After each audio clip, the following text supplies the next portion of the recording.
नमस्कार दोस्तों। आज की इस ऐतिहासिक चर्चा में आपका बहुत बहुत स्वागत है।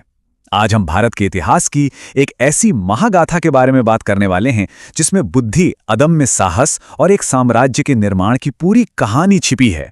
हम बात कर रहे हैं चाणक्य और चंद्रगुप्त मौर्य की उस अद्भुत यात्रा की, जो सच में आज भी हमारे लिए एक बहुत बड़ी प्रेरणा है। तो चलिए बिना किसी देरी के सीधे इस कहानी में चलते हैं। अब आगे बढ़ने से पहले जरा इस एक सवाल पर गौर कीजिए। क्या महज एक साधारण सा अपमान एक पूरे के पूरे साम्राज्य को मिटाने और एक नए विशाल साम्राज्य के उदय का कारण बन सकता है?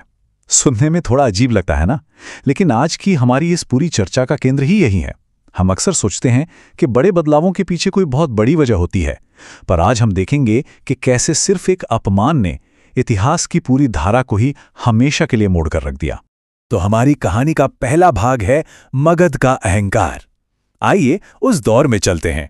देखिए, इस पूरी ऐतिहासिक घटना के दो मुख्य किरदार हैं और दोनों एक दूसरे से बिल्कुल अलग हैं। एक तरफ है मगध के राजा धनानंद, जो सत्ता के नशे में और अपने अहंकार में पूरी तरह चूर हैं, और ठीक उनके उलट दूसरी तरफ हैं चाणक्य, एक बेहद विद्वान ब्राह्मण। अब चाणक्य कोई साधारण शिक्षक नहीं थे, वे कमाल के बुद्धिमान, तेजस्वी और बेहद न्यायप्रिय व्यक्ति थे। और हमारी इस पूरी कहानी की जो नींव है ना, वो इसी टकराव पर टिकी है, यानी सत्ता का अंधा अहंकार बनाम ज्ञान और सत्य का तेज। तो होता क्या है कि एक दिन चाणक्य किसी बहुत ही जरूरी राजकाज के सिलसिले में मगध के उसी राजदरबार में पहुंचे, लेकिन वहां उनके साथ जो हुआ उसकी शायद उन्होंने सपने में भी कल्पना नहीं की होगी। सत्ता के नशे में अंधे राजा धनानंद ने पूरे भरे दरबार के सामने इस महान विद्वान का घोर अपमान कर दिया। और बात सिर्फ तीखे शब्दों तक ही नहीं रुकी, चाणक्य को सचमुच दरबार से धक्के मारकर बाहर निकाल दिया गया। जरा सोचिए, उस पल उस तेजस्वी विद्वान के अंदर अपमान की कैसी आग जल उठी होगी। और यहीं से शुरू होता है हमारा दूसरा भाग, एक अटूट प्रतिज्ञा। वो पल जिसने सब कुछ बदल दिया। दरबार से बाहर आते ही चाणक्य ने जो किया ना, वो आज भी भारतीय इतिहास में विरोध का एक बहुत ही शक्तिशाली प्रतीक माना जाता है। उन्होंने अपनी शिखा खोल दी।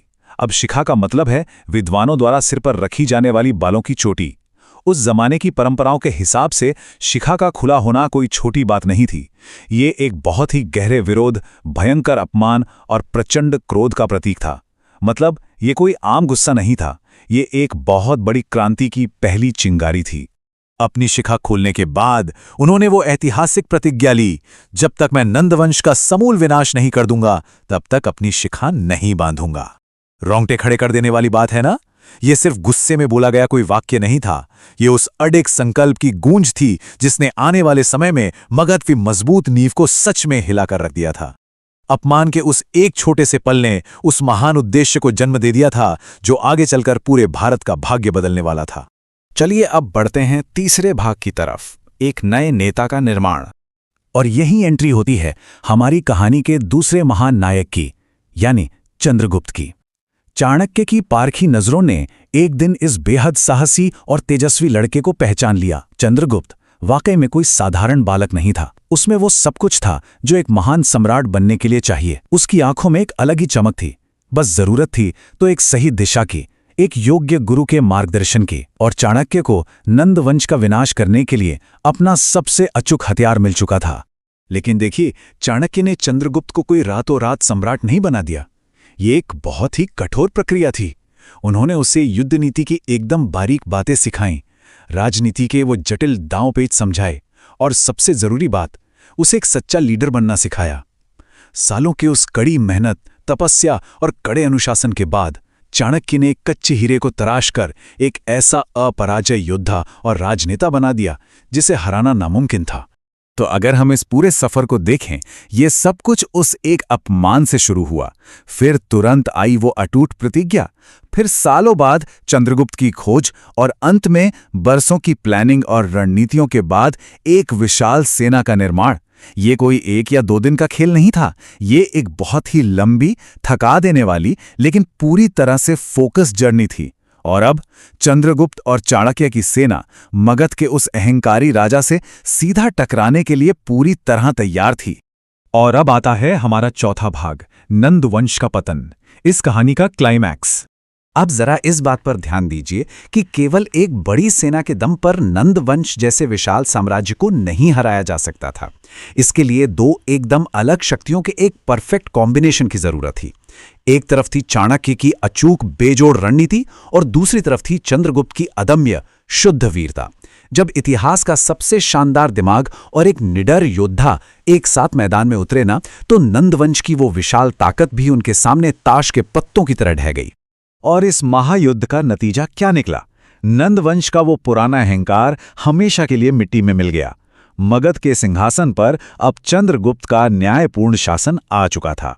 और इसी शानदार जीत के साथ जन्म हुआ भारतीय इतिहास के सबसे महान और प्रभावशाली साम्राज्यों में से एक का मौर्य साम्राज्य। एक ऐसा साम्राज्य जिसने आगे चलकर पूरे भारतवर्ष को एक सूत्र में पिरोने का महान काम किया। और अब हम पहुंचते हैं अपने अंतिम भाग पर, विजय और उससे मिलने वाली सीख। इस पूरी कहानी का ये जो दृश्य है ना, ये सच में दिल पर सबसे गहरा असर छोड़ता है।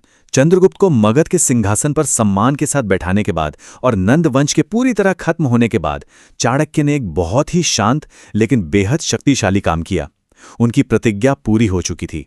उन्होंने बरसों से खुली अपनी उस शिखा को अंततः बांध लिया। जो क्रोध की आग उस राज दरबार में अपमान के दिन लगी थी ना, वो अब एक नए महान साम्राज्य के निर्माण के साथ जाकर शांत हुई थी। और दोस्तों, यही इस पूरे ऐतिहासिक घटनाक्रम का असली सार है। अपमान और मुश्किलें सिर्फ हमें कमजोर करने या तोड़ने के लिए नहीं होती। अगर हम उनका सामना एक मजबूत संकल्प और अपनी बुद्धि के साथ करें, तो वही मुश्किलें हमारे महान बनने का सबसे बड़ा साधन बन सकती हैं। चाणक्य ने अपने उस कड़वे अपमान को अपनी कमजोरी बिल्कुल नहीं बनने दिया, बल्कि उसे ही अपनी और चंद्रगुप्त की सबसे बड़ी ताकत बना दिया।